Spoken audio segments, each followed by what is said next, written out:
ওকে, আমি শুরু করি। লাস্ট ক্লাসে আমি বলেছিলাম যে আমরা আইএস 16 পড়বো। আইএস 16 দেখব, তার আগে আইএস 1 একটু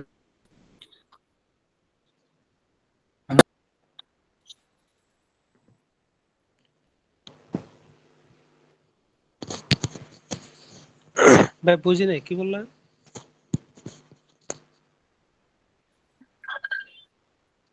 কেউ পারেন না নাকি সবাই পারেন, কোনটা? ভাই কি বললেন বুঝি নাই, কথাটা ক্লিয়ার আসে নাই ভাইয়া। ফাইন্যান্সিয়াল স্টেটমেন্ট কয়টা কেউ বলতে পারবেন?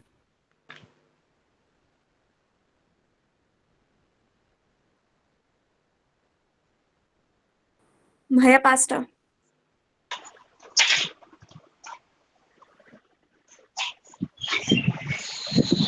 কি কি? ফাইন্যান্সিয়াল স্টেটমেন্ট 5টা। মানে এগুলো তো বেসিক জিনিস।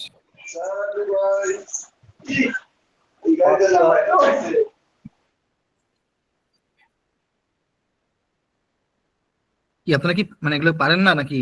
কি বুঝবো? এইভাবে রেসপন্স না করলে আসলে ক্লাস না ডিফিকাল্ট। শুধু রিডিং, আপনারা যদি পারতেছি চান না শুধু ভাইয়া। রিডিং করে যাবো আমি, সমস্যা নাই। হ্যাঁ হ্যাঁ, 5টা কি কি কেউ বলতে পারবেন? ওকে, কম্পোনেন্টস 5টা এইটুক Balance জানি, sheet, কিন্তু changes, statement of financial position, cash flow statements, and notes to the accounts. Notes to the financial statements, accounts না, notes to the financial statements. আচ্ছা, নোটস মানে ফাইন্যান্সিয়াল স্টেটমেন্টস কেউ দেখেছেন কোন লিস্টেড কোম্পানির? জি ভাইয়া দেখেছি। আচ্ছা, নোটসে কি থাকে কেউ বলতে পারবেন? নোটসে কোম্পানির নাম, না মানে একদম নোটস সামারি বলেন, দুইটা জিনিস আছে আমি সামারি বলে দিচ্ছি। বলতে এখানে যত হুম। প্রকারের এই কনভেনশন গুলো আছে, তারপরে স্ট্যান্ডার্ডের রেফারেন্স গুলো আছে, গোয়িং কনসার্নের ইস্যু আছে, আচ্ছা, এগুলো তো তারপরে কন্টেন্ট বলছেন, মানে আমি যদি ওভারঅল বলি, জি জি জি একটা হচ্ছে বলা থাকে কোম্পানি পলিসি, হ্যাঁ, আর একটা হচ্ছে আপনার মানে স্টোরি বিহাইন্ড দ্য নাম্বারস, মানে আপনার যে ফাইন্যান্সিয়াল স্টেটমেন্টস চারটা, এই চারটা জি ফাইন্যান্সিয়াল জি জি স্টেটমেন্টের পিছনে যে স্টোরিটা, মানে ধরেন আপনার ব্যালেন্স শিটে বলা আছে অ্যাসেট 10 টাকা, তাহলে এই 10 টাকা কিভাবে হয়েছে, হ্যাঁ, নাম্বারটা যে স্টোরি, এটা বলে notes to the financial statements. আর আরেকটা বলে হচ্ছে কোম্পানি পলিসি, ওইটার মধ্যে যে গোয়িং কনসার্ন, অ্যাজাম্পশনস যা যা আছে, ডেপ্রিসিয়েশন পলিসি, নতুন কি কি আইএফআরএস স্ট্যান্ডার্ড অ্যাপ্লিকেবল, কোনটা আপনারা অ্যাপ্লাই করেছেন কোনটা করেন নাই, হ্যাঁ, এই জিনিসগুলো, এই দুটো জিনিস ইউজুয়ালি আসে notes to the financial statements. So in general এই প্রথম চারটা ফাইন্যান্সিয়াল স্টেটমেন্টস দেখে কিন্তু আপনার কোম্পানি মানে কোম্পানির ফাইন্যান্সিয়াল স্ট্রেংথ বা ফাইন্যান্সিয়াল অ্যাবিলিটি বা ফাইন্যান্সিয়াল পজিশন এগুলোকে রিড করা difficult until and unless you go through the notes. হ্যাঁ, নোটস না জানলে এগুলা আপনি কিছুই বুঝবেন না। শুধু নাম্বার দেখে আপনি বুঝলেন যে অ্যাসেট আছে 10 টাকা, কিন্তু এটা দেখে আপনি কি বুঝবেন এর মধ্যে এই অ্যাসেট কি কোথাও মর্টগেজ করা আছে কিনা, বা এই অ্যাসেটের ধরেন ডেপ্রিসিয়েবল ভ্যালু কত, বা ডেপ্রিসিয়েশন কত হচ্ছে, কস্ট প্রাইস কত ছিল, এগুলো যদি আপনারা না জানেন তাহলে কিন্তু ফাইন্যান্সিয়াল ডিসিশন মেক করাটা উইল বি ভেরি ডিফিকাল্ট। আচ্ছা, এই ফাইন্যান্সিয়াল স্টেটমেন্টসটা কেন ইউজ করি কেউ বলতে পারবেন? মানে এটা মানে পারপাসটা কি আসলে, ফাইন্যান্সিয়াল স্টেটমেন্টস প্রিপেয়ার করার পারপাসটা কি? এটা তো একটা বাইন্ডিংস আছে, এখানে তো কোম্পানি না, অ্যাক্ট এটা তো অনুযায়ী তো বাংলাদেশের ধরেন এটা তো কোম্পানিজ অ্যাক্ট অনুযায়ী বা ইনকাম ট্যাক্স অ্যাক্ট অনুযায়ী আপনার রিটার্ন সাবমিট করতে হলে অডিটেড ফাইন্যান্সিয়াল স্টেটমেন্টস লাগে, হ্যাঁ, কিন্তু ইন জি জেনারেল ধরেন আপনার দেশে এটার কোনো রিকোয়ারমেন্ট নাই, ট্যাক্স রিকোয়ারমেন্ট বাদ দিয়ে, তো কমপ্লায়েন্সের পার্ট আচ্ছা বলছি আমরা, কমপ্লায়েন্স বাদ দিয়ে, Financial performance and comparability. Right, main জিনিসটাই হচ্ছে কম্পারেবিলিটি। হ্যাঁ, কম্পারেবিলিটি এটা এনশিওর করার জন্য ফাইন্যান্সিয়াল স্টেটমেন্ট প্রিপেয়ার করা হয়। বাট যদি আমি মানে এক কথা উত্তর বলি তাহলে হচ্ছে to help users in making economic decisions. ঠিক আছে, ইকোনমিক ডিসিশন নিতে ইউজারদেরকে হেল্প করার জন্য ফাইন্যান্সিয়াল স্টেটমেন্টস প্রিপেয়ার করা হয়। তো ফাইন্যান্সিয়াল স্টেটমেন্টস প্রিপেয়ার করা হয় সেটা যে ইকোনমিক ডিসিশনরা ইউজাররা যে ইকোনমিক ডিসিশন নিবে সেইটাকে জাস্টিফাই বা কম্পেয়ারেবল করার জন্য যে কম্পেয়ারেবিলিটি যে কথাটা আসছে সেটা আসছে। মানে ধরেন একটা কোম্পানি আইএফআরএস ফলো করে, আর একটা কোম্পানি ফলো করে না, তাইলে দুইটা কোম্পানি আপনি যখন ইনভেস্টমেন্ট ডিসিশন নেবেন যে আপনি ধরেন শেয়ারে ইনভেস্ট করবেন, হ্যাঁ, তাহলে কোম্পানি এ ধরেন আপনার আইএফআরএস ফলো করে, কোম্পানি বি আইএফআরএস ফলো করে না, তাহলে আপনি এখন ডিসিশন নেবেন যে এ কোম্পানিতে ইনভেস্ট করবেন নাকি বি কোম্পানিতে ইনভেস্ট করবেন। তাহলে আপনি কি কোনো ডিসিশন নিতে পারবেন, কম্পেয়ার করতে পারবেন দুইটাকে? না। করতে পারবেন না, বিকজ মানে দুইটার ফাইন্যান্সিয়াল রিপোর্টিং মেথড আলাদা। ধরেন একজন করে ক্যাশ বেসিস, একজন করে অ্যাক্রুয়াল বেসিস, ঠিক আছে? তো এই কম্পেয়ারেবিলিটি এনশিওর করে হচ্ছে আইএস 1। ওকে, আচ্ছা, ফেয়ার প্রেজেন্টেশন। ফেয়ার প্রেজেন্টেশন বলতে কি বোঝায় সেটা দেখি। একটা হচ্ছে financial statements shall present fairly the financial position, financial performance and cash flow of an entity as discussed in chapter 1, ঠিক আছে? তবে IS 1 এর রিপ্লেসমেন্ট IFRS এসছে না? হ্যাঁ, IS 18 IFRS 18 আসছে, সেটা কিন্তু অ্যাপ্লিকেবল ফ্রম কত 2028, বুঝতে পারছেন? 25 5 না 28?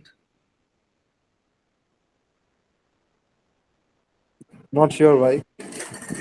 25 এ আসছে এটা, হ্যাঁ, অ্যাপ্লিকেবল ফ্রম 25 না। আপনার নতুন যে স্ট্যান্ডার্ড, নতুন যত রকম স্ট্যান্ডার্ড আসে সেগুলো ইমিডিয়েটলি অ্যাপ্লাই করে না। কেন করে না? বিকজ নতুন স্ট্যান্ডার্ড গুলো যে মানে একটা আপনি আইএস 1 থেকে আইএস 18 এ যে যাবেন, এটা যে ট্রানজিশন পিরিয়ড, হ্যাঁ, এখানে অনেক প্রবলেম হয়। সো ওই ট্রানজিশন পিরিয়ডে অ্যাডজাস্ট যেন কোম্পানিগুলো করতে পারে সেই জন্য কিছু গ্রেস পিরিয়ড দেওয়া হয়, হ্যাঁ। এবং ট্রানজিশনাল পিরিয়ড যেমন আইএফআরএস 16 যখন আসছিল, হ্যাঁ, তখন কিন্তু একটা আপনার ট্রানজিশন পিরিয়ড ছিল। তো প্রত্যেকটা স্ট্যান্ডার্ডে দেখবেন ট্রানজিশনাল পিরিয়ডে অ্যাকাউন্টিং ট্রিটমেন্ট কি হবে সেটা থাকে। ঠিক আছে, এখন পর্যন্ত আইএফআরএস 18 ইজ নট অ্যাপ্লিকেবল। যখন অ্যাপ্লিকেবল হবে তখন এটা আমাদের মানে পড়ালেখার সাথে রিলেভেন্ট হবে। ক্লিয়ার? আচ্ছা, ইন অ্যাসেসিং, আচ্ছা, যেটা পড়ছিলাম fair presentation. So fair presentation বলতে কি বোঝাচ্ছে যে compliance with IFRS standard should be disclosed. তাহলে কখন বলবো আমরা যে আইএফআরএস স্ট্যান্ডার্ডের সাথে compliance হচ্ছে? financial statements can only be described as complying with IFRS standards if they comply with all the requirements of IFRS standard, হ্যাঁ। তার মানে IFRS স্ট্যান্ডার্ডের প্রত্যেকটা রিকোয়ারমেন্টের সাথে যখন কমপ্লায়েন্স হবে তখন আমরা বলবো যে ফাইন্যান্সিয়াল স্টেটমেন্টসটা IFRS কমপ্লায়েন্ট ফাইন্যান্সিয়াল স্টেটমেন্ট। আচ্ছা, ফাইন। তাহলে এখানে চ্যালেঞ্জটা কোথায়? দেখবেন অনেক কোম্পানি তারা IFRS 16 মানে লিজ সেটা অ্যাডাপ্ট করতে চায় না। তারা বলে যে যেহেতু আমার এখানে কোনো ট্যাক্স বেনিফিট নাই, আমি যেটা রেন্ট এক্সপেন্স করছি সেইটাই আমার এক্সপেন্স হিসেবে কনসিডার হচ্ছে, সো আমরা IFRS 16 অ্যাপ্লাই করব না বিকজ এটা অনেক কমপ্লিকেটেড। সো এরকম যদি করে তাহলে সেটা কি IFRS কমপ্লায়েন্ট হবে, ফেয়ার প্রেজেন্টেশন হবে? কখনো যদি কোনো ক্লায়েন্ট বলে আপনাকে যে ভাই আমি এই স্ট্যান্ডার্ডটা বা এই স্ট্যান্ডার্ডের এই রুলটা বা প্রিন্সিপালটা আমি ফলো করতে পারছি না, আমি করব না, তখন কিন্তু সেটা IFRS কমপ্লায়েন্ট স্টেটমেন্ট হবে না। বিকজ প্রত্যেকটা প্রভিশন, আপনার প্রত্যেক স্ট্যান্ডার্ডের যে প্রভিশন গুলো আছে সেগুলোকে ফলো করতে হবে ফেয়ার প্রেজেন্টেশন এনশিওর করার জন্য, হ্যাঁ। আচ্ছা, গোয়িং কনসার্ন বলতে কি বুঝি, কে বলতে পারবেন? জি ভাইয়া, একটা বলো। প্রতিষ্ঠান আগামী মানে 12 মান্থ করবে, রান করবে, এর মধ্যে Minimum আর এটা কি, হ্যাঁ, সিজিং ট্রেড হবে না। হ্যাঁ, রাইট, মানে এটা হচ্ছে minimum G 12 G, months, minimum. Right. But usually বলা হয় যে কোম্পানিটা ফরসিয়েবল ফিউচার পর্যন্ত অপারেশনটা কন্টিনিউ করবে, হ্যাঁ। বাট যখন আপনি অ্যাসেস করবেন তখন অ্যাসেস করবেন কিভাবে, যে অ্যাটলিস্ট 12 মান্থস যেন মানে after the end of the reporting period, ধরেন আপনার 12 মান্থস কখন থেকে আপনি ইয়ে করবেন, কনসিডার করবেন। অডিট রিপোর্ট তো আপনার ফাইন্যান্সিয়াল স্টেটমেন্টস বা রিপোর্টিং পিরিয়ড শেষ হওয়ার 3-4 মাস পরে যায়, তাই না ইউজুয়ালি?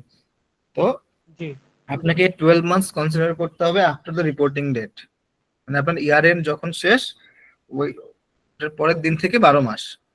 আচ্ছা, তাহলে গোয়িং কনসার্ন অ্যাসেসমেন্টে কি কি করবেন? Uncertainties that may cast significant doubt on the entity's ability to continue should be disclosed. ঠিক আছে, মানে আপনার এই যে এই গোয়িং কনসার্ন যে থ্রেড ফ্রম অডিট পার্সপেক্টিভ, সেই থ্রেডটা কোন কোন আনসার্টেনটি থেকে আসতেছে, হ্যাঁ, সেগুলোকে ডিসক্লোজ করতে হবে। তো নতুন একটা মানে আইসার নতুন রিকোয়ারমেন্ট আসছে যে আপনার গ্রুপের যে কমফোর্ট লেটার, হ্যাঁ, সেটার উপর একটা ব্যালেন্স কনফার্মেশন নিতে হবে। তো গোয়িং কনসার্ন থ্রেড কখন হয়, দু একটা এক্সাম্পল দিতে পারবেন?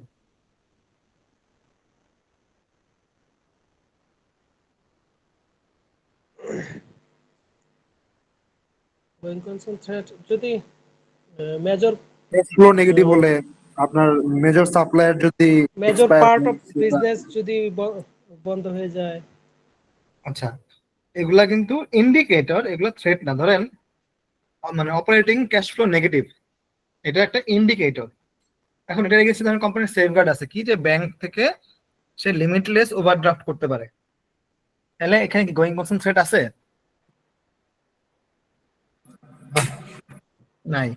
সো এরকম মানে এমএনসি গুলোতে যেটা হয় যে আপনার গ্রুপ থেকে একটা কমফোর্ট লেটার নেয় যে আপনার কোনো ফাইন্যান্সিয়াল ক্রাইসিসে প্যারেন্ট হচ্ছে ওই কোম্পানিকে ফাইন্যান্সিয়াল সাপোর্ট দিবে।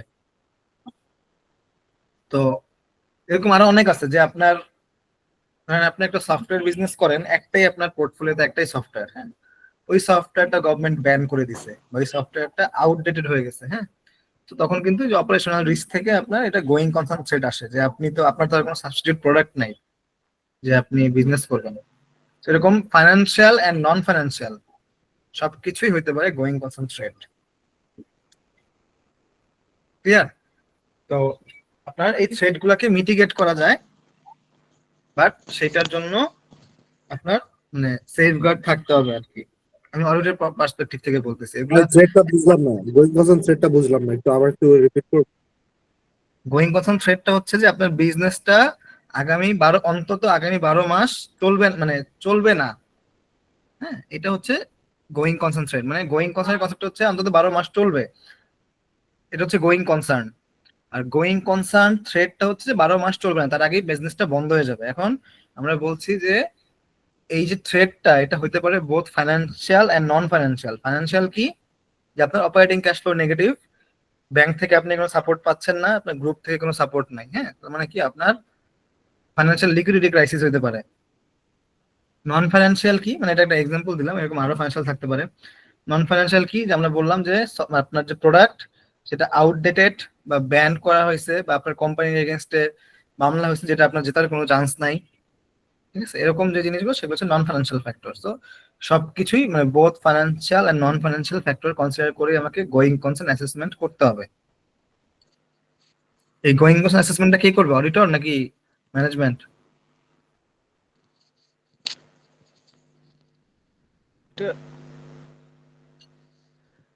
অডিটর করবে। না, এটা করবে ম্যানেজমেন্ট, হ্যাঁ, কারণ অডিটর কি গোয়িং কনসার্নের উপরে কোনো অপিনিয়ন দেয় আলাদা করে? না, দেয় না। রাইট। এই ডিসক্লোজারটা দেয় কে? চেক ভাইয়া, চেক তো আমরা করি অনেক। রাইট, এক্স্যাক্টলি, চেক করি, দ্যাটস ডিফারেন্ট। কিন্তু চেক করেন, কি চেক করেন, কিসের বেসিসে চেক করেন? যখন কোম্পানি ওই ডিসক্লোজারটা দেয়, রাইট, জি জি কোম্পানির স্টেটমেন্টটা বা ম্যানেজমেন্টের যে স্টেটমেন্ট রিগার্ডিং গোয়িং কনসার্ন সেটাকে আপনি অ্যাসেস করতেছেন, রাইট? জি। বাট মানে মেইন রেসপন্সিবিলিটি হচ্ছে ম্যানেজমেন্টের। ম্যানেজমেন্ট এটাকে কিভাবে করবে, অ্যাসেস করবে, অডিটরকে প্রেজেন্ট করবে? এটা হতে পারে যে আমি যেগুলো বললাম সেগুলোর এগেইনস্ট এভিডেন্স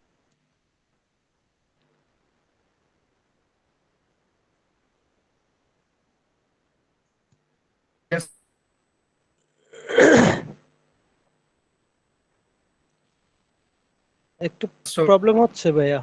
ব্রেক করছেন, আপনি ব্রেক করছেন। করবে।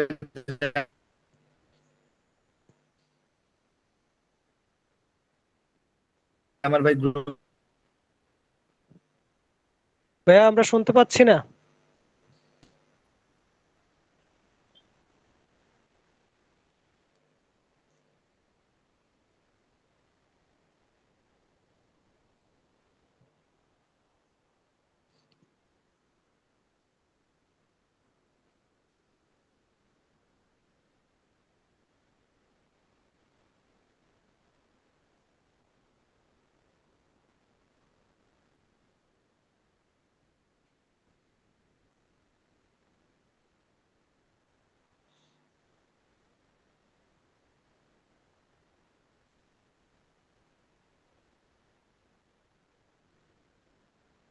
এখন শুনতে পাচ্ছেন আমার কথা? জি এখন শুনতে পাচ্ছি। জি, শোনা যাচ্ছে এখন। ওকে, ঠিক আছে, আমি নেটটা রিকানেক্ট করলাম আর কি। কোন পর্যন্ত শুনেছেন? স্ক্রিন দেখা যাচ্ছে? জি স্ক্রিন দেখা যাচ্ছে। ওকে, তো যেটা বলছিলাম যে অ্যাসেস কিভাবে করবেন বা ম্যানেজমেন্ট কিভাবে জাস্টিফাই করবে, সেটা হচ্ছে ফাইন্যান্সিয়াল, যেটা বললাম আমি, যে ওটার এগেনস্টে আপনি যে অপারেশনাল বা লিকুইডিটি ক্রাইসিস, সেটার এগেনস্টে আপনি যে দিলেন যে ব্যাংক ফ্যাসিলিটি লেটার, যে ব্যাংক আমাকে ফ্যাসিলিটি আছে আমার ব্যাংকের সাথে, যে আমি ওভারড্রাফট করতে পারবো আনলিমিটেড ব্যালেন্স, বা গ্রুপ থেকে আপনাকে বলা আছে যে প্যারেন্ট আপনাকে সাপোর্ট দিবে। এটা হচ্ছে ফাইন্যান্সিয়াল। নন ফাইন্যান্সিয়াল কি, যে আপনি একটা 12 মাসের বিজনেস প্ল্যান দিলেন, যে আগামী 12 মাসের মধ্যে আমরা এই প্রোডাক্টটা ডেভেলপ করতে চাই। বা যদি আপনার সাপ্লায়ারের সাথে, আপনি যখন সিঙ্গেল একটা সাপ্লায়ারের উপর ডিপেন্ডেন্ট, যেটার কারণে গোয়িং কনসার্ন হতে পারে যে ওই সাপ্লায়ারটার বিজনেস বন্ধ হয়ে যাওয়া মানে আপনার বিজনেস বন্ধ হয়ে যাওয়া। তো আপনি ওখানে দেখাইলেন যে আপনি আর একটা সাপ্লায়ার, অল্টারনেটিভ সাপ্লায়ার খুঁজছেন, হ্যাঁ, বা আপনি পেয়েছেন, সাথে ডিলে যাবেন। তো এই এই জিনিসগুলা ম্যানেজমেন্ট অডিটরকে প্রেজেন্ট করবে, হ্যাঁ। সো আমার এই কোর্সের মাধ্যমে আপনার অডিট এবং অ্যাকাউন্টিং দুটোই মোটামুটি পড়া হয়ে যাবে, because both are interrelated, হ্যাঁ। অ্যাকাউন্টিং না পারলে অডিট পাওয়াটা খুবই ডিফিকাল্ট। আমি মাঝে মাঝে যখন এক্সাম্পল দিব, সেটা অডিটে চলে আসবে মাঝে মাঝে, হ্যাঁ? আচ্ছা, কনসিস্টেন্সি অফ প্রিপারেশন মানে আপনার ফাইন্যান্সিয়াল স্টেটমেন্ট যে প্রিপেয়ার করবেন, সেটার কনসিস্টেন্সি। আচ্ছা, কনসিস্টেন্সি বলতে কি বোঝেন? প্রিভিয়াস ইয়ারের সাথে ফলোইং ইয়ারের মানে যাতে একটা ধারাবাহিকতা থাকে, যাতে এক্স্যাক্টলি, কোনো মানে ধারাবাহিকতা। একটা দেখে যাতে আরেকটা বুঝতে পারা যায়। এক্স্যাক্টলি, মানে মেইন কথা হচ্ছে আপনার কম্পারেবিলিটি এনশিওর করা, হ্যাঁ। আপনার জি ধরেন ভাইয়া। আপনার ডেপ্রিসিয়েশন মেথড আছে তো 2-3 রকমের, রাইট? সো আপনি এগুলা জি চাইলে যে কোনো একটা অ্যাডাপ্ট করতে পারেন, এখানে তো কোনো ম্যান্ডেটরি রুল নাই যে আপনাকে এটাই অ্যাডাপ্ট করতে হবে। সো ধরেন আপনি চিন্তা করলেন যে ভাই আমি 1 বছর করবো স্ট্রেট লাইন, আর 1 বছর করবো ডাবল ডিক্লাইনিং, আবার আরেক বছর করবো সাম অফ দ্য ইয়ার ডিজিট, হ্যাঁ। So এরকম চিন্তা ভাবনা করলে হবে না, এখানে কনসিস্টেন্সি থাকতে হবে। মানে যেহেতু ফাইন্যান্সিয়াল স্টেটমেন্টস গুলাকে কম্পারেবল হইতে হবে, comparable with the financial statements of other entity and comparable with the financial statements of prior period, horizontal and vertical. মানে আপনার ফাইন্যান্সিয়াল স্টেটমেন্টসটা কম্পারেবল হইতে হবে ওই ইন্ডাস্ট্রির অন্য একটা এফএস এর সাথে, প্লাস আপনার ফাইন্যান্সিয়াল স্টেটমেন্ট কম্পারেবল হইতে হবে, আপনার কারেন্ট ইয়ারের ফাইন্যান্সিয়াল স্টেটমেন্ট কম্পারেবল হইতে হবে প্রায়র ইয়ারের সাথে।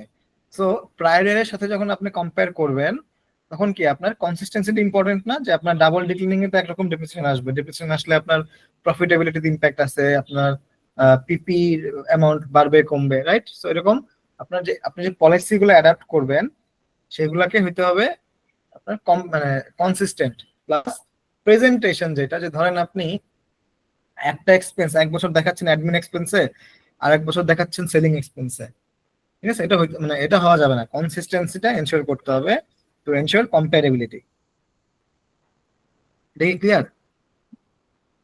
জি ভাই ক্লিয়ার। ওকে, আইএস 12 আমরা সেপারেটলি দেখবো, আজকে ক্লাসে দেখবো না। আজকে আমরা 16 আইএস 16 দেখবো।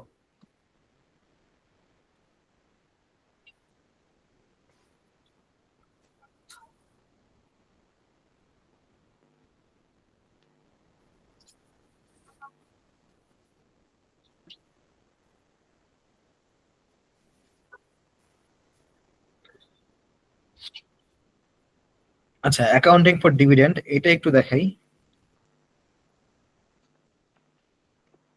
এটা একটু মানে ডিভিডেন্ডের জার্নাল কি কেউ বলতে পারবেন? অর্ডিনারি শেয়ারের অর্ডিনারি শেয়ার ডিক্লেয়ার করা হয়েছে।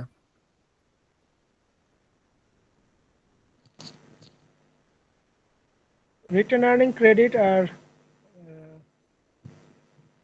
ক্যাশ অথবা ওই রিসিভ ওই পেবল আর কি।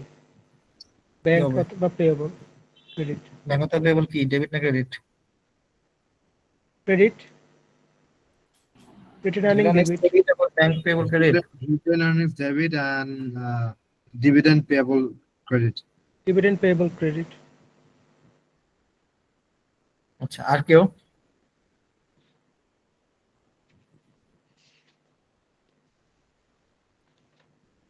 ভাইয়া কোশ্চেনটা আরেকবার রিপিট করবেন? হ্যাঁ, আপনার অর্ডিনারি শেয়ার মানে অর্ডিনারি শেয়ারের উপর যে ডিভিডেন্ড সেটা ডিক্লেয়ার করা হয়েছে, এটা জার্নাল। ভাইয়া তখন জার্নাল হবে না। আর এটা তো প্রেফার্ড না, হ্যাঁ এটা জানা হবে না। আচ্ছা, কেন হবে না? কোম্পানির কোনো অব্লিগেশন নাই এখানে। এক্স্যাক্টলি মানে আপনি অর্ডিনারি শেয়ারে ডিভিডেন্ড ডিক্লেয়ার করা মানে যে আপনাকে পে করতে হবে, নট নেসেসারি। সো অর্ডিনারি শেয়ারের যখন ডিভিডেন্ড ডিক্লারেশন হবে, whether it is interim or মানে final dividend, it doesn't matter. হ্যাঁ, ডিক্লারেশনের কোনো জার্নাল নাই, বাট পেমেন্টের জার্নাল। পেমেন্ট করলে পেমেন্টের জার্নালটা কি? পেমেন্ট করলে আপনার রিটার্ন আর্নিংস কমবে আর ক্যাশ কমবে। So return earnings debit to cash credit. আচ্ছা, payment or declaration of interim or final dividend on preference share classified as a liability. আচ্ছা, কোন শেয়ারটা মানে কোন প্রেফারেন্স শেয়ারটা ক্লাসিফাই মানে লায়াবিলিটি হিসেবে ক্লাসিফাই করা হয় বলতে পারবেন?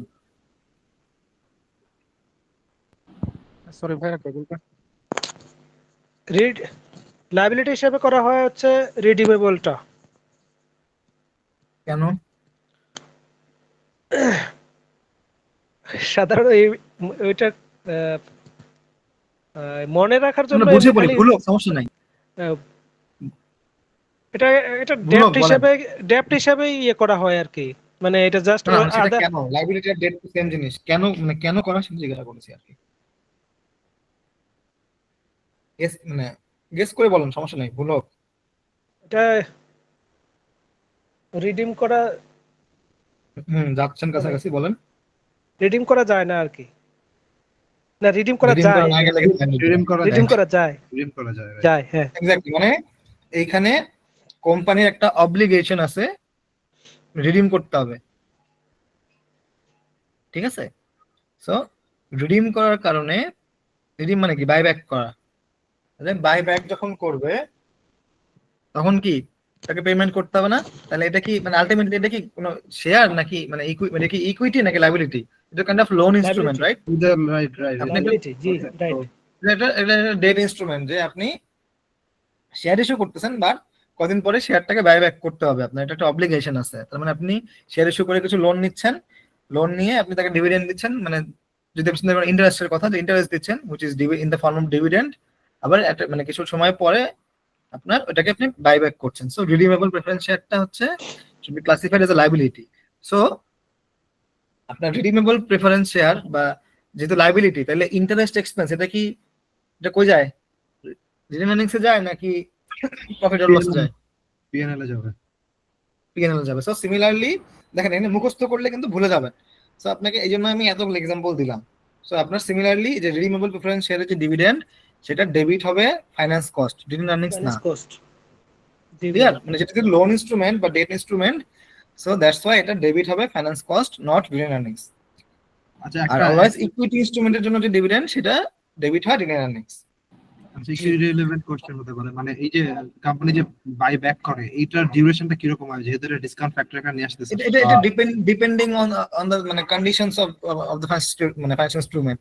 ওই যে ফাইন্যান্সিয়াল ইনস্ট্রুমেন্টটা বিক্রি করবে ওইটা তখনই স্পেসিফাই করা থাকে যে কত টাকায় বা কত ডিসকাউন্টিং এ এটা বাইব্যাক করবে। হ্যাঁ, সবকিছু মেনশন করা থাকে ওই ইনস্ট্রুমেন্টে, পারচেজ করার সময় বলা থাকে, এখানে কোনো স্ট্যান্ডার্ড টাইম নাই। আচ্ছা, থ্যাংক ইউ। ওকে, আচ্ছা, তাহলে এটা গেল ডেবিট। আর ক্রেডিট হবে কি? ক্যাশ অথবা other payable which is current liability. এখানে কিন্তু ডেবিট এন্ড পেয়েবল কিন্তু ক্রেডিট হয় নাই, ঠিক আছে?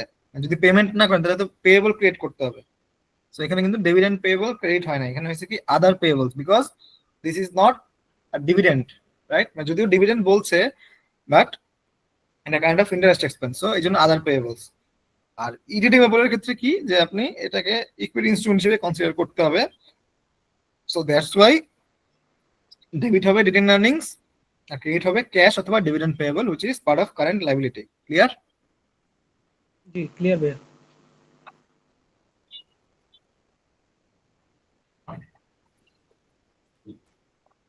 ওকে।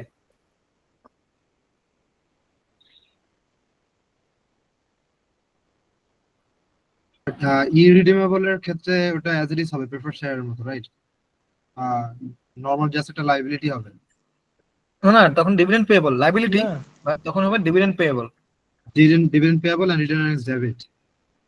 আচ্ছা, আর এটা জন্য তো কোনো ইন্টারেস্ট ফ্যাক্টর নেই, কারণ এটা তো বাইব্যাক করছে না। এক্স্যাক্টলি এটা তো equity instrument, not debt instrument. ঠিক আছে, thank you. Okay welcome. Alright, so এখন আমরা তো সবগুলো ফাইন্যান্স স্টেটমেন্ট জানি, but statement of changes in equity এটা আমরা অনেকেই দেখি না বা ইগনোর করি। হ্যাঁ, সো এখান থেকে কিন্তু মাঝে মাঝে কোয়েশ্চেন হয়। সো মানে to be in the safe side আমরা একটু দেখে রাখি যে এখানে কন্টেন্ট গুলা কি কি। ঠিক আছে, সো দেখেন এগুলোকে বলে ইকুইটি কম্পোনেন্ট, এখানে যা যা আছে। সো প্রথমে আছে অর্ডিনারি শেয়ার, প্রেফারেন্স শেয়ার, এখানে share premium, retained earnings, revaluation surplus, এটা আমরা দেখব কিভাবে হয়। নন কন্ট্রোলিং ইন্টারেস্ট কনসলিডেশনের ক্ষেত্রে আসছে। সো এটা হচ্ছে দেখেন সিঙ্গেল এন্টিটি টোটাল, তারপরে আসছে কনসলিডেশন থেকে যে এনসিআই আসছে সেটা, তারপরে হচ্ছে টোটাল ইকুইটি। ডান পাশে যায় হচ্ছে ইকুইটি কম্পোনেন্ট গুলা, আর উপর থেকে নিচে এটা কি ওপেনিং ব্যালেন্স, তারপরে চেঞ্জেস ইন মানে impact of changes in accounting policy, যে পলিসি চেঞ্জের কারণে আমরা দেখব আইএস 8। আমরা আইএস 8 যখন দেখবো তখন বুঝবেন যে মানে এটার ইমপ্যাক্ট কখন হয় আর কি, মানে এই ফিগারটা কখন বসে। সো এখন জাস্ট বুঝে রাখেন যে কি কি আসে, বাট এটাই যে ম্যান্ডেটরি এগুলোই আসবে তা না, এর বাইরেও অনেক কন্টেন্ট থাকতে পারে, অনেক কম্পোনেন্ট থাকতে পারে। হ্যাঁ, সেগুলো আসতে পারে, বাট ইউজুয়ালি যেটা হয় ওপেনিং ব্যালেন্স, তারপরে যে রিস্টেটমেন্টের কারণে ওপেনিং ব্যালেন্স যদি মানে ওপেনিং ব্যালেন্সের কারণে রিস্টেটমেন্ট হয় আইএস 8 এর ইমপ্যাক্টের কারণে সেটা, তারপরে আপনার যে পেমেন্ট হয়েছে, যে ডিভিডেন্ড পেমেন্ট হয়েছে, তারপরে আপনার ডিউরিং দ্য ইয়ার যে প্রফিট হয়েছে, comprehensive income of the year, হ্যাঁ, রিটার্নিংস যে ট্রান্সফার করা হয়েছে, তাহলে সবকিছু যোগ বিয়োগ করলে ক্লোজিং ব্যালেন্স। ক্লিয়ার? এটা একটু দেখে যান যদি আপনাকে ইকুইটি স্টেটমেন্ট প্রিপেয়ার করতে বলে আর কি। ওকে, আই গেস এই চ্যাপ্টারে আর এরকম কিছু নাই।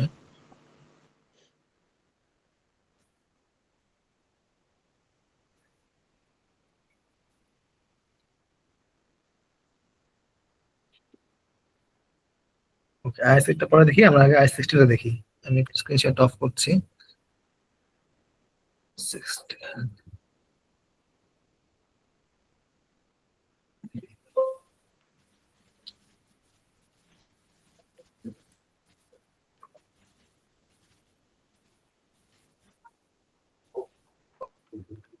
ভাই, আপনার আপনার কনসলিডেশন নিয়ে কি প্ল্যান? আপনার কি সব চ্যাপ্টার শেষ করে লাস্টে কি কনসলিডেশন রাইট, আমরা সবাই লাস্টে দেখবো কনসলিডেশন।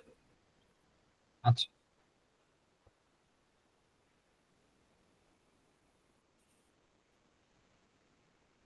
একটা মিনিট, আমি একটু যে ডাউনলোড করছি এটা, ফাইলটা করাপ্টেড হয়ে গেছে।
আচ্ছা, আমি একটু আরেকটা পিসি থেকে জয়েন করছি, আমার এই পিসিতে এই পিপিটিটা সাপোর্ট করছে না। হ্যাঁ, জাস্ট মিনিট।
একটা মিনিট, হ্যাঁ লাইনে থাকে, আমি একটু স্লাইডটা ইয়ে করছি, ডিজাইন করছি। ওকে ভাইয়া।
আমার তো শোনা যাচ্ছে এখন, স্ক্রিন শেয়ার দিচ্ছি আমি।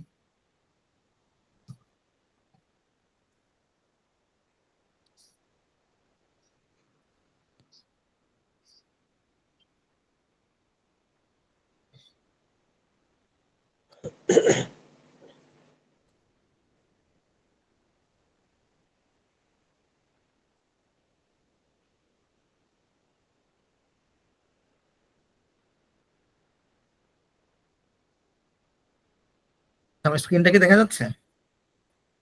জি ভাইয়া দেখা যাচ্ছে। জি ভাই। ওকে, সো এটা হচ্ছে i16। হ্যাঁ, আমরা দেখি i16 বলতে আমরা কি বুঝি, মানে প্রপার্টি প্ল্যান্ট এন্ড ইকুইপমেন্ট বলতে আপনারা কি বুঝেন বলবেন shortly? Buildings, machineries, and not tangible or non-tangible. Fixed asset. It's fixed asset, আচ্ছা, ফার্নিচার। ওকে, বিল্ডিং মেশিনারি, তারপর একজন বললেন ফিক্সড অ্যাসেট আর একজন বললেন ট্যানজিবল অ্যাসেট। গ্রেট।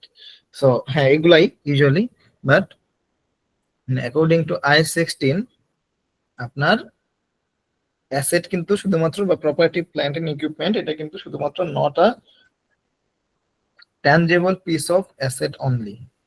কেন? আমরা একটা এক্সাম্পল দেই, যেমন ধরেন লিজ। লিজ যে নেয় তার বুকস অফ অ্যাকাউন্টসে কি রাইট অফ ইউজ অ্যাসেট নামে একটা অ্যাসেট ক্রিয়েট হয় না? জি কেন হয়? যদি মানে ওনারশিপ তো চেঞ্জ হয় না, হয়? না, না, ownership change. ওনারশিপ চেঞ্জ হয় না। রাইট, লিজ নিয়ে ওনারশিপ চেঞ্জ হয় না। তাহলে কেন আমার অ্যাসেট লিখতে হচ্ছে যে লিজ নিচ্ছে তার বুকস অফ অ্যাকাউন্টসে?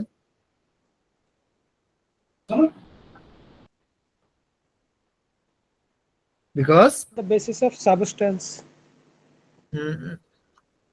সেটা হইলো জেনারিক অ্যান্সার, বাট আপনার যদি স্ট্যান্ডার্ড ধরে অ্যান্সার দিতে চান তাহলে বলতে হবে যে control to enjoy future economic benefit and prevent others. মানে আপনার কাছে একটা অ্যাসেটের কন্ট্রোল থাকতে হবে যেখান থেকে আপনি ফিউচার ইকোনমিক বেনিফিট এনজয় করতে পারবেন, এবং সিমিলারলি ওই অ্যাসেটটা থেকে অন্য কেউ যেন ইকোনমিক বেনিফিটটা এনজয় করতে না পারে।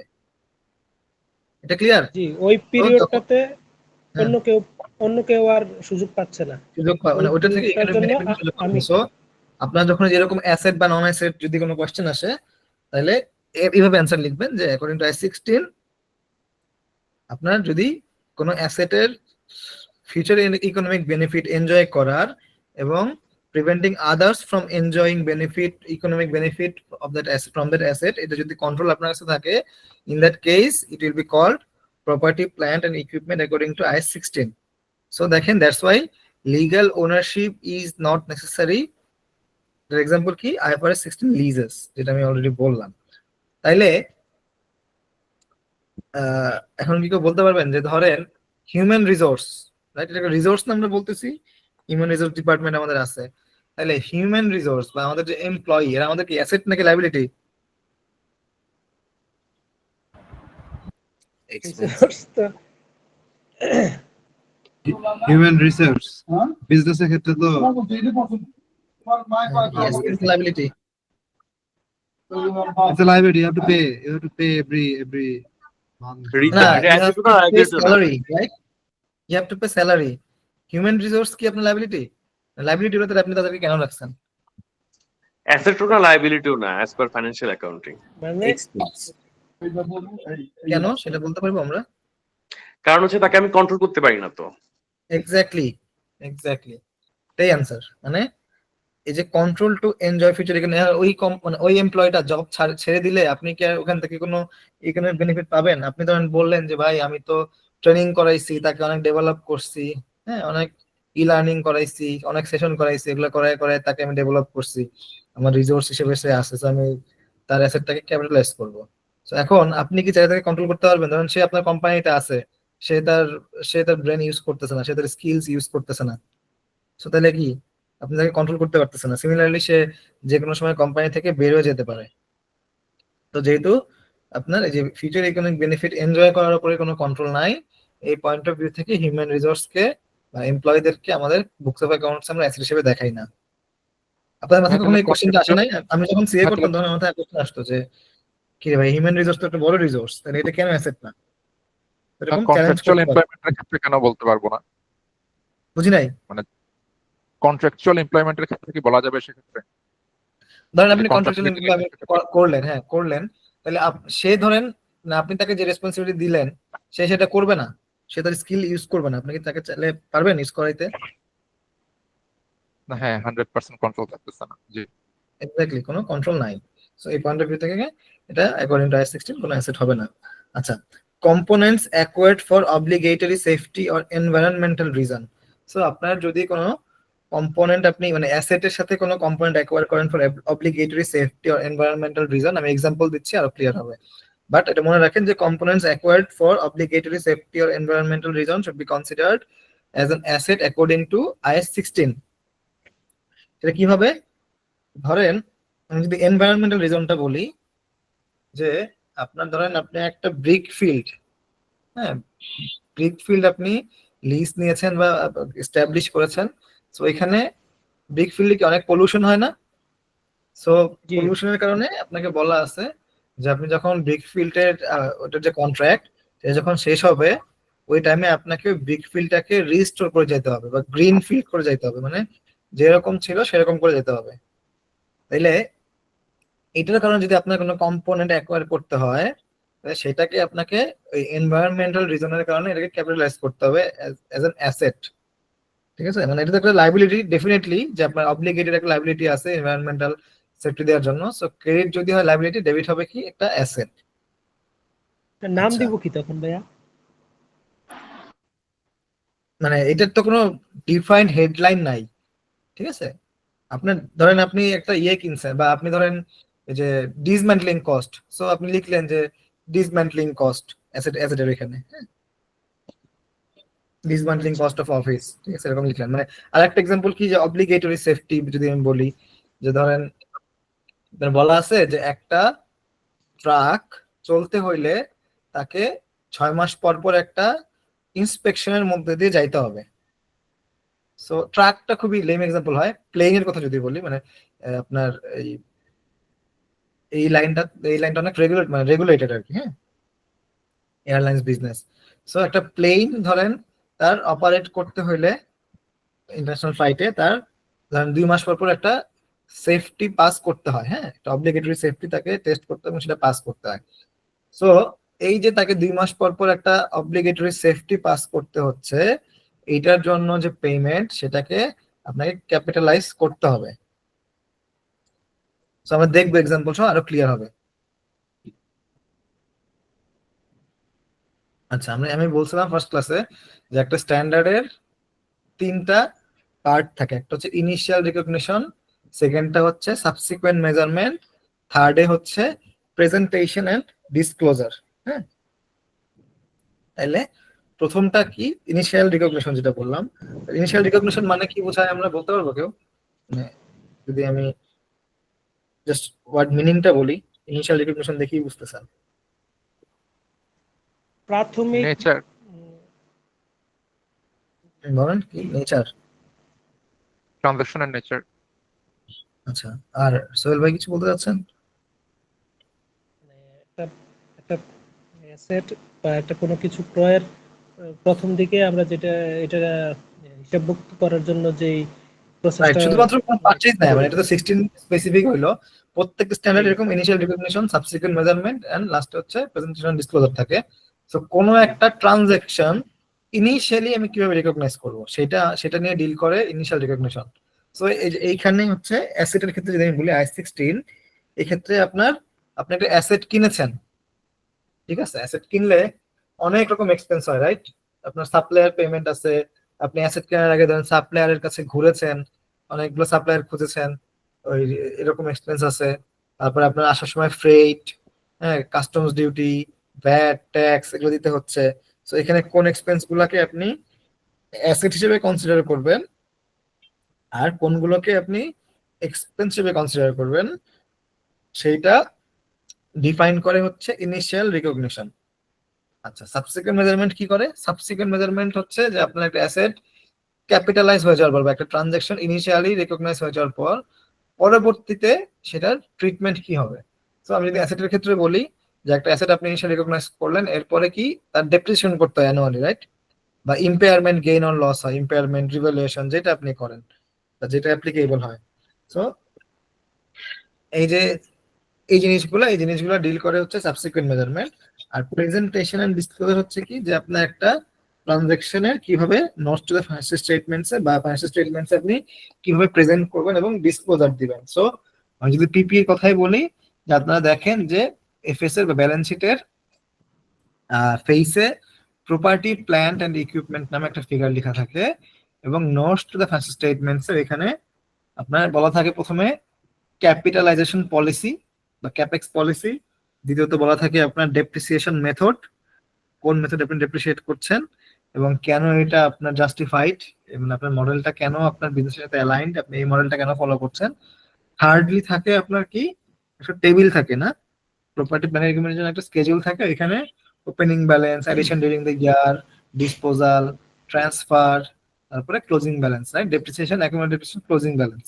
সো এই জিনিসগুলো ডিসক্লোজার। সো এই যে আমি পুরো একটা স্ট্যান্ডার্ড ডেসক্রাইব করলাম, সো প্রতিটা স্ট্যান্ডার্ডেই এরকম থাকবে, হ্যাঁ। অলরাইট, তাহলে দেখি I16 এ ইনিশিয়াল রিকগনিশন কি বলে। তাহলে আমাকে ইনিশিয়াল রিকগনিশনে কোন কোন অ্যামাউন্টটা ক্যাপিটালাইজ করতে হবে, purchase consideration less rebate and discount received, মানে আপনি যেই অ্যামাউন্টটা সাপ্লায়ারকে পে করবেন সেখান থেকে বাদ যাবে রিবেট এবং ডিসকাউন্ট যেটা আপনি সাপ্লায়ার কাছ থেকে পাচ্ছেন। আচ্ছা, তারপরে কি directly attributable cost to bring the asset and make it usable for the desired purpose. তো দেখেন আমি কিছু মানে অনেক জায়গায় বোল্ড করা আছে, হ্যাঁ, জি এই বোল্ড করার মানে হচ্ছে এই টার্মগুলা ইজ রিলেটেড টু আইএস 16, প্রত্যেকটা জিনিস আইএস 16 সাথে রিলেটেড, বাট আপনি যখন অ্যান্সার করবেন তখন ট্রাই করবেন এই জার্গন গুলা বা এই টার্মস গুলা পরীক্ষার খাতায় ইউজ করতে। তো directly attributable cost to bring the asset and make it usable for the desired purpose, মানে আপনার ওই অ্যাসেটটা আনতে ডিরেক্টলি যে খরচগুলো হয়েছে এবং এটাকে যে আপনার যে ডিজায়ার্ড পারপাস সেই পারপাসে ইউজ করা, মানে ধরেন আপনি একটা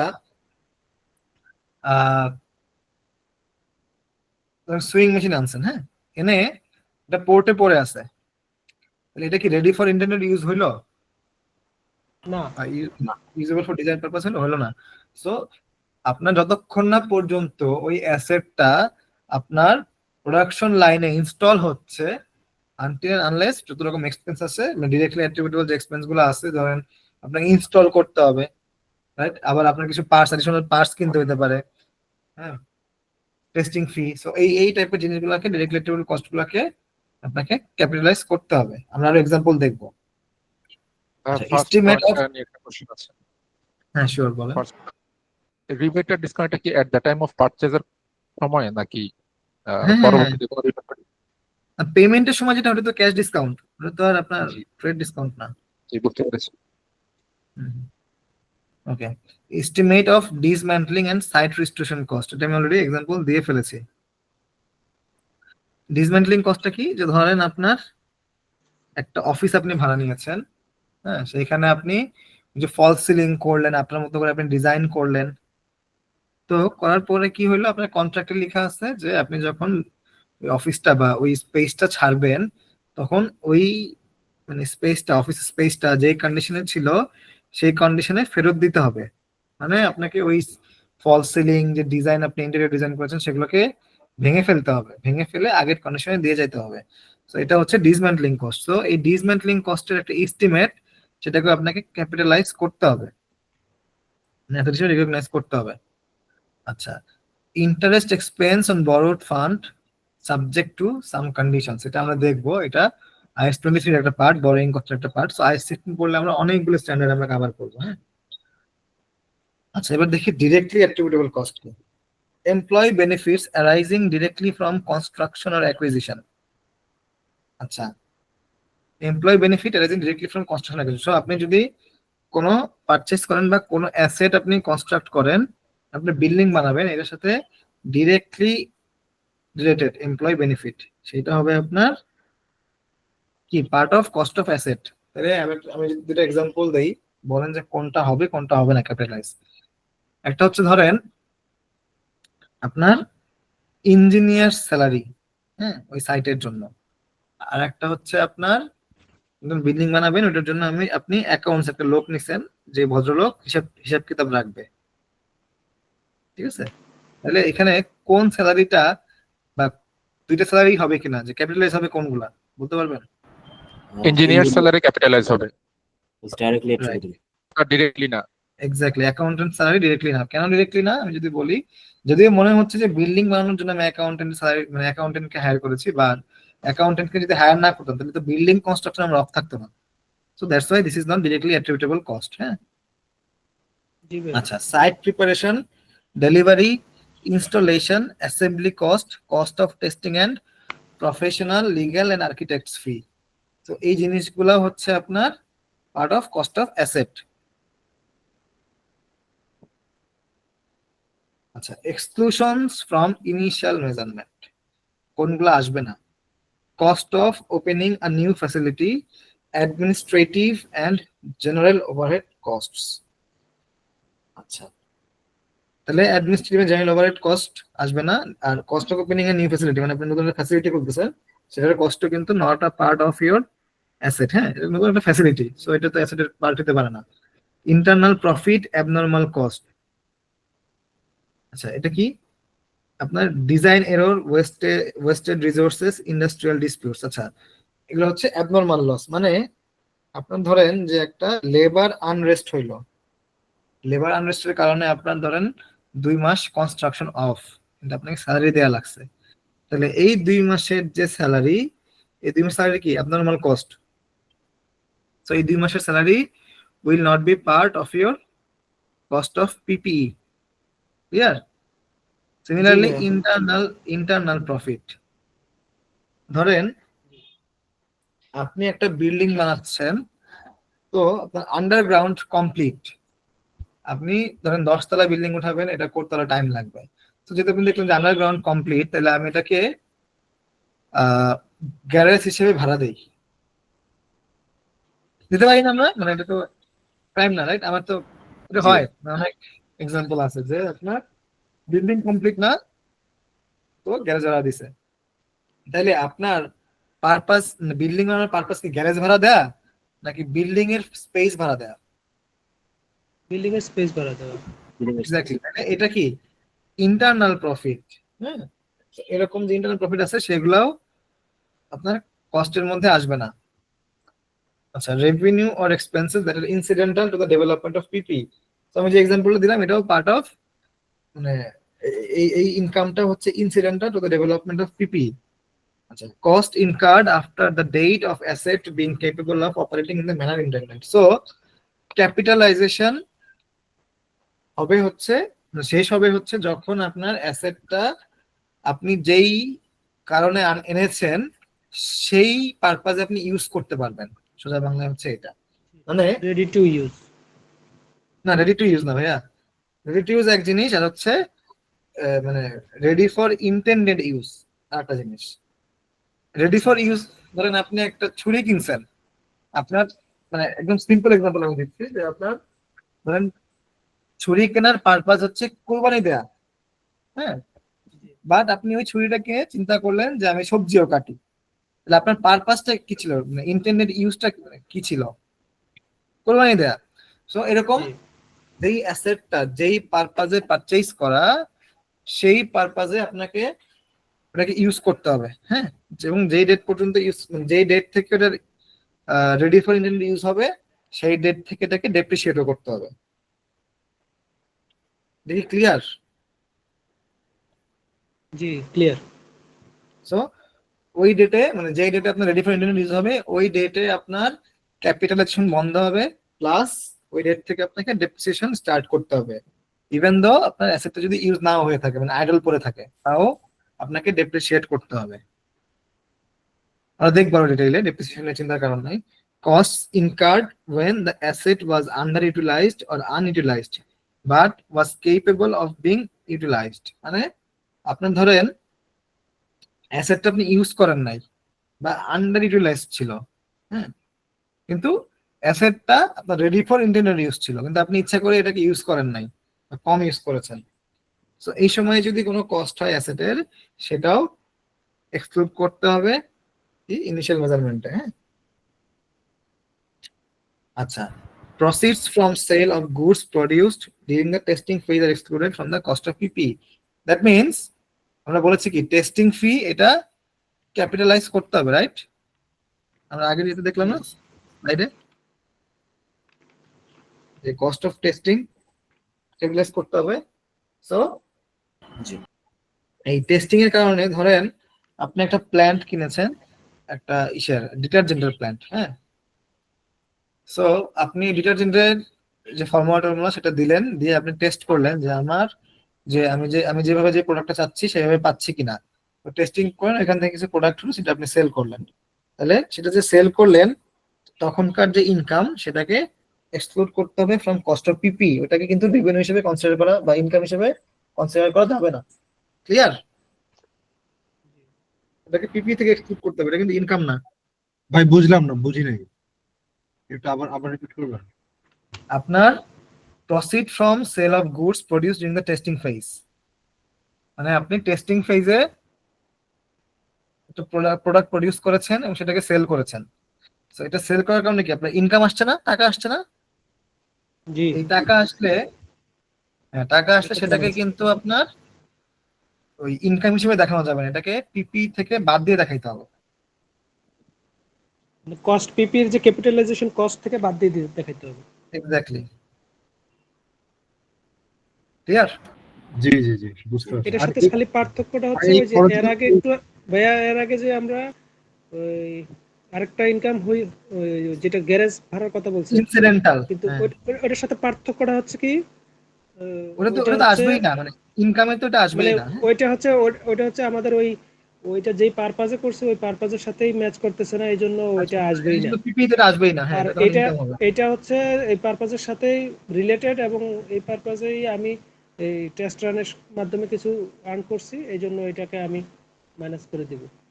এক্স্যাক্টলি। এই খরচগুলো আমার ইনিশিয়াল মেজারমেন্টে আসবেই না। হ্যাঁ, উপরের গুলো তো আসবেই না, বাট নিচেরটা হচ্ছে বাদ যাবে কস্ট অফ পিপি। এটা এক্সেপশন আমি বলছি, এই জন্য এক্সেপশন লিখা হবে। একটা কোশ্চেন ছিল, হ্যাঁ, sure. the cost of opening a new facility, এটা একটু বোঝানো যাবে? হ্যাঁ, মানে ধরেন আপনি আপনার ধরেন ফ্যাক্টরিতে আপনি আর একটা প্ল্যান্ট বসাবেন, ঠিক আছে? আপনি আরেকটা মেশিন বসাবেন, নতুন একটা ফ্যাসিলিটি ক্রিয়েট করবেন। তাহলে এই ফ্যাসিলিটিটা ক্রিয়েট করার জন্য বা আপনি ধরেন একটা নতুন দোকান দিবেন, তো এই দোকান দেওয়ার জন্য আপনার যদি কোনো খরচ হয়, সেটা কি অন্য কোনো পিপি এর কস্ট? না। না। বাট মনে হচ্ছে কি যে আপনি মানে প্রোডাকশনে গেছেন, প্রোডাকশনে যদি আপনি সেলস করবেন, একটা নতুন ফ্যাসিলিটি ওপেন করছেন, নতুন আর একটা প্রোডাক্ট প্রডিউস করবেন, তো মনে হচ্ছে যে এটা রিলেটেড আর একটা অ্যাসেটের সাথে বা একটা পিপির সাথে রিলেটেড। সো এই টাইপের কস্ট গুলা কিন্তু আসবে না আর কি, ওপেনিং এন্ড নিউ ফ্যাসিলিটির কস্ট এটা আসবে না। ওকে, ডিসমেন্টলিং কস্ট, ওটার থেকে এটা বেশি ইম্পর্টেন্ট, এটা একটু বুঝি আমরা। ডিসমেন্টলিং কস্ট হচ্ছে আমরা বলছিলাম যে ক্যাপিটালাইজ করতে হবে, রাইট, প্রভিশনটাকে। তাহলে ডিসমেন্টলিং কস্ট আপনি আজকে অফিস ভাড়া নিছেন, 50 বছর পরে হবে না? জি, মানে যদি হয় 50 বছরের কন্ট্রাক্ট, এরকম একটা লং টার্ম পিরিয়ডের পরে হয়। তো এই কোশ্চেনটা আপনারা কেউ করেন নাই, যেখানে কি টাইম ভ্যালু অফ মানির কোনো ইফেক্ট আছে কিনা। আচ্ছা, ডিসমেন্টলিং কস্টের টাইম ভ্যালু অফ মানির ইম্প্যাক্ট আছে যদি সেটা ম্যাটেরিয়াল হয়। মানে ধরেন আপনার 20 বছর পরে আপনাকে ডিসমেন্টলিং কস্ট ইনকার করতে হবে। ডিসমেন্টলিং কস্ট আমরা বুঝছি, আমি তো বুঝাইছি, রাইট? কারণ কোশ্চেন আছে ডিসমেন্টলিং কস্ট। ওকে, সো ডিসমেন্টলিং কস্টটাকে আপনাকে ক্যাপিটালাইজ করতে হবে। তাহলে ক্যাপিটালাইজ করতে হবে 20 বছর, সরি মানে এখন ক্যাপিটালাইজ করতে হবে আর পেমেন্ট করতে হবে 20 বছর পরে। সো আপনাকে এই যে 20 বছর, এটা একটা লং পিরিয়ড অফ টাইম, তো এখানে আপনাকে ডিসকাউন্টিং করতে হবে ডিসমেন্টলিং কস্টের যে এস্টিমেট এটাকে করে ইয়ার বাই ইয়ার আপনাকে ইন্টারেস্ট এক্সপেন্স হিসেবে দেখায় আপনার ওই ডিসমেন্টলিং কস্টকে বাড়াইতে হবে। হ্যাঁ, আচ্ছা, এটা গেল ডেবিট পাস। আমি বললাম এটাকে অ্যাসেট হিসেবে রিকগনাইজ করতে হবে, রাইট? ডিসমেন্টলিং কস্টকে অ্যাসেট হিসেবে রিকগনাইজ করলে কি ডেবিট হচ্ছে, তো ক্রেডিট কি হবে? ক্রেডিট হবে লায়াবিলিটি অ্যাকর্ডিং টু আইএস 37। আমরা দেখবো আইএস 37 সাবসিকুয়েন্ট ক্লাসগুলোতে।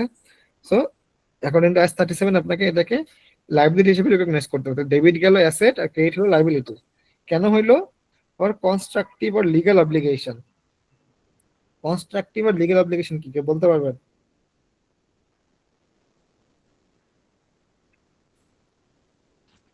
কনস্ট্রাকটিভ অব্লিগেশনটা হচ্ছে স্যার যেটা আমি নিজে অব্লিগেশনটা তৈরি করছি, হয়তো ওইটা লতে মানে কোনো আইনে বা বিধিধারা নাই, সাপোজ আমি বলতেছি যে আমি এটা করে দিব, এটা আমার নিজে, এটা আমার জন্য Exactly. Constructive obligation. এক্স্যাক্টলি। আর লিগ্যাল? লিগেল তো হচ্ছে আইনগত যে অব্লিগেশনটা, আইনের মানে হয়তো Exactly. রেগুলেশনস আছে, By লতে আছে, legislation, right? এটা আমাকে যেটা করতে হবে। ল এনফোর্সমেন্ট অথরিটির মাধ্যমে যেটা আসে।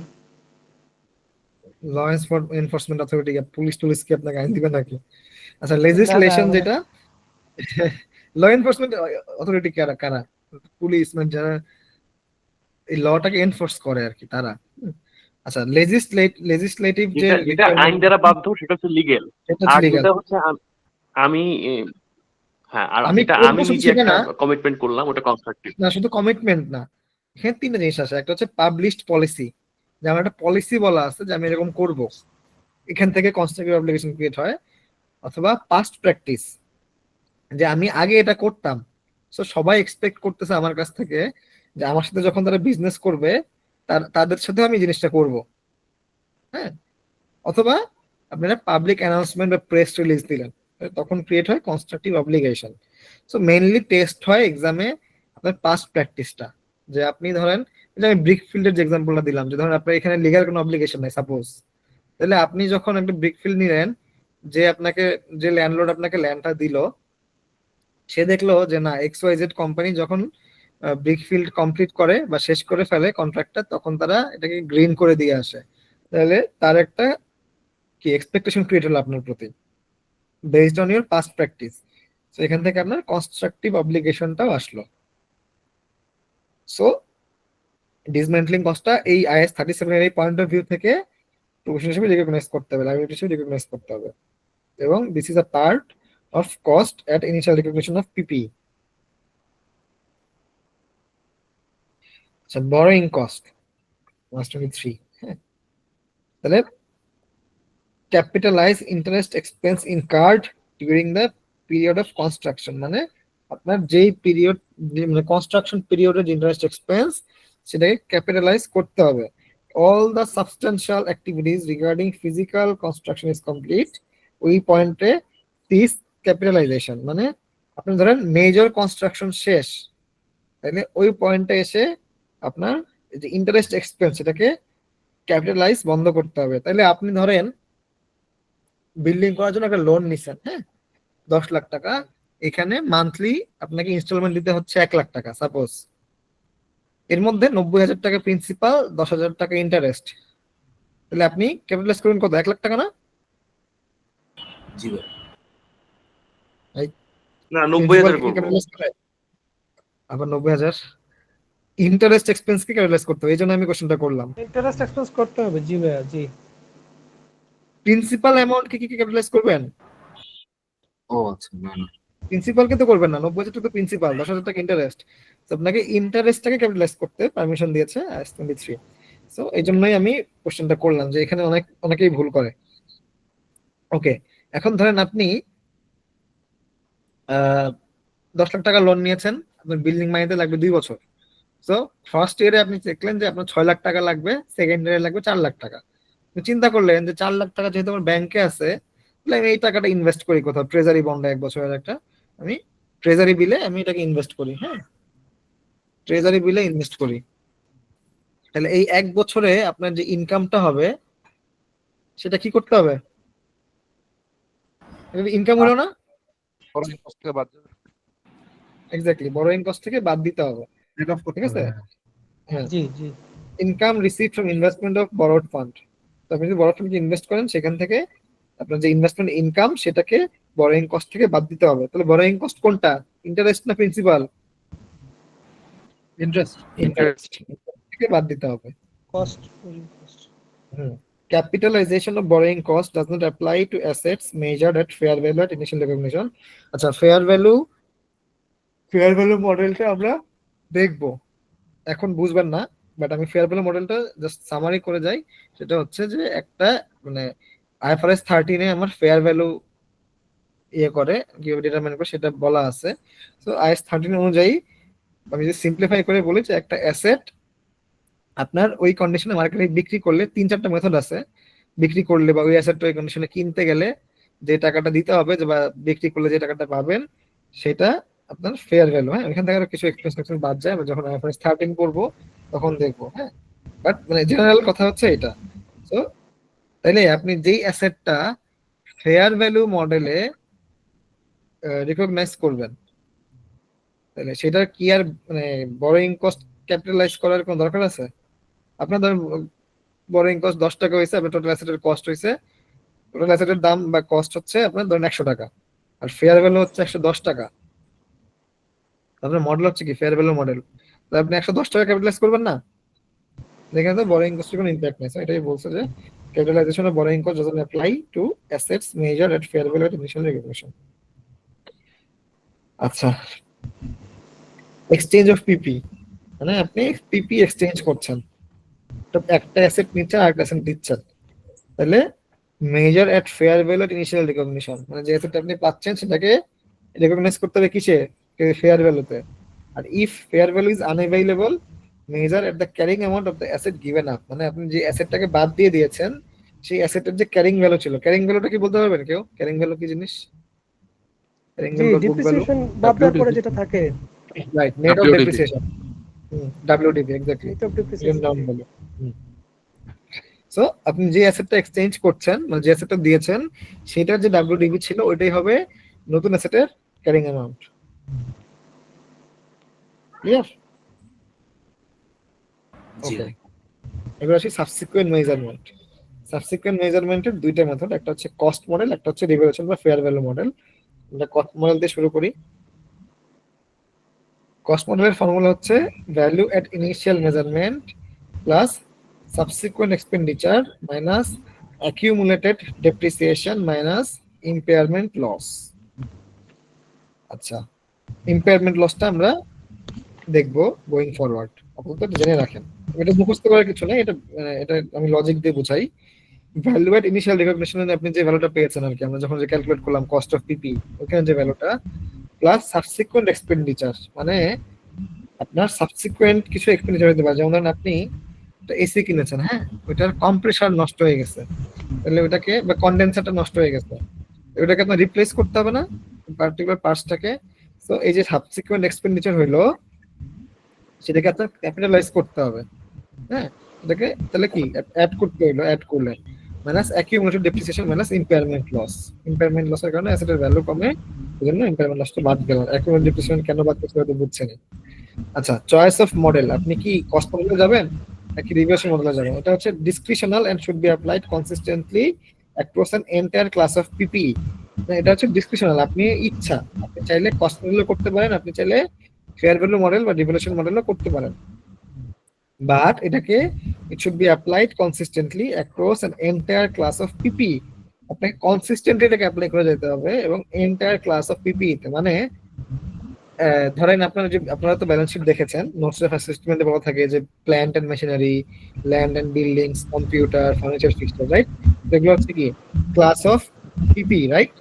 তো আপনি চাইলে ল্যান্ড এন্ড বিল্ডিংস কে রিভ্যালুয়েশন মডেল ফলো করতে পারেন, আবার চাইলে কম্পিউটারকে কস্ট মডেল ফলো করতে পারেন, ঠিক আছে? এটা অ্যালাউড যে অ্যাসেটের মধ্যে যে ক্লাস, সেই ক্লাসগুলোতে আপনি ডিফারেন্ট মডেল মানে অ্যাপ্লাই করবেন, কিন্তু সেম ক্লাসের মধ্যে আপনি ডিফারেন্ট মডেল ফলো করতে পারবেন না। ধরেন যে আপনি একটা কম্পিউটার একটাকে করতেছেন কস্ট মডেল, একটাকে করতেছেন revaluation model, this is not allowed, হ্যাঁ। বাট আপনি সবগুলা কম্পিউটারকে কস্ট মডেল করলেন, সবগুলো ল্যান্ড এন্ড বিল্ডিংস কে রিভ্যালুয়েশন মডেল করলেন, দিস ইজ অ্যালাউড। এটা কি ক্লিয়ার সবাই?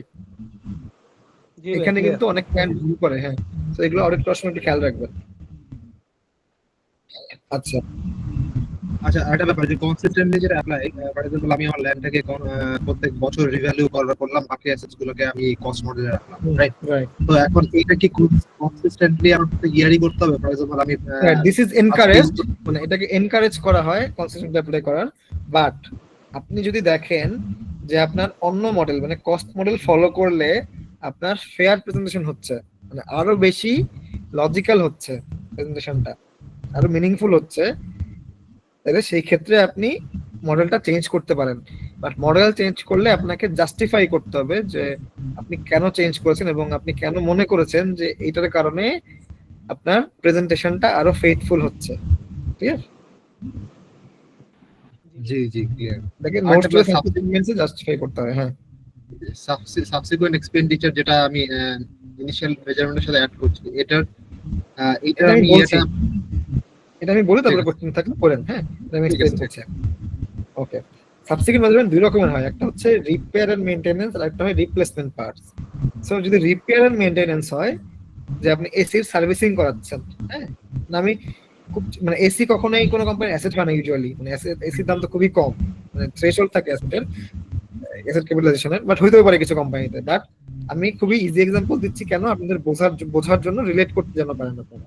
সো এসির ধরেন আপনার যে সার্ভিসিং করাইতে হয় রেগুলার 6 মাস পর বা 4 মাস পর প্রতি কোয়ার্টারে, এটা কি রেগুলার রিপেয়ার এন্ড মেইনটেনেন্স। তো এটাকে প্রফিট অর লসে চার্জ করতে হবে, হ্যাঁ, রিপেয়ার মেইনটেনেন্স এক্সপেন্স হবে। বাট আমি যে বললাম যে এসির আপনি কনডেন্সার রিপ্লেস করতেছেন, এখানে কনডেন্সার চেঞ্জ করতে হবে, কম্প্রেসার চেঞ্জ করতে হবে, তাইলে এক্ষেত্রে কি আপনি রিপ্লেসমেন্ট পার্ট হচ্ছে মেজর, আপনি রিপেয়ার করতেছেন, major repair expense, repair maintenance expense, সেই ক্ষেত্রে এক্সপেন্সটাকে ক্যাপিটালাইজ করতে হবে। এখন এটারও লজিক দিয়ে বুঝেন যে কিভাবে ক্যাপিটালাইজ করবেন।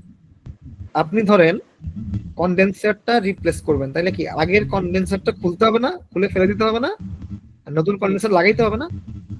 সিমিলারলি পিপির ক্ষেত্রেও তাই। আপনি যখন নতুন কন্ডেন্সার লাগাইলেন, তাহলে ওই নতুন কন্ডেন্সারের যে ভ্যালুটা সেটাকে আপনি পিপির সাথে অ্যাড করবেন, আর পুরান কন্ডেন্সারটা যে ফালাই দিলেন সেই কন্ডেন্সারের ভ্যালুটা সেটাকে কি করতে হবে, ডিরেকগনাইজ করতে হবে। ক্লিয়ার? মানে লজিক দিয়ে মনে রাখেন যে আপনি অ্যাসেটের পার্টস লাগাইছেন, সেটাকে অ্যাড করছেন, এবং যেই পার্টসের রিপ্লেসমেন্ট হিসেবে পার্টস লাগাইছেন সেই পার্টসটাকে খুলে ফেলছেন। খুলে ফেললে ওই পার্টসটাকে আপনার কস্ট থেকেও বাদ দিয়ে দিতে হবে, কস্ট থেকে ফেলে দেওয়া লাগবে, কস্ট থেকেও বাদ দিয়ে দিবেন। ক্লিয়ার? আচ্ছা ভাই, সাবসিকুয়েন্ট কস্ট গুলো কি সিম্পলি আমার মানে অ্যাসেটের প্রেজেন্ট ভ্যালুটা বাড়াচ্ছে বা সেম পজিশনে নিয়ে এসেছে এমন কিছু? নট অলওয়েজ অ্যাসেটের ভ্যালু বাড়াবে যে শুধু তা না, ওটাকে মানে অপারেশনাল রাখতে হইলেও কিছু কিছু সময় সাবসিকুয়েন্ট এক্সপেন্ডিচার করতে হয়।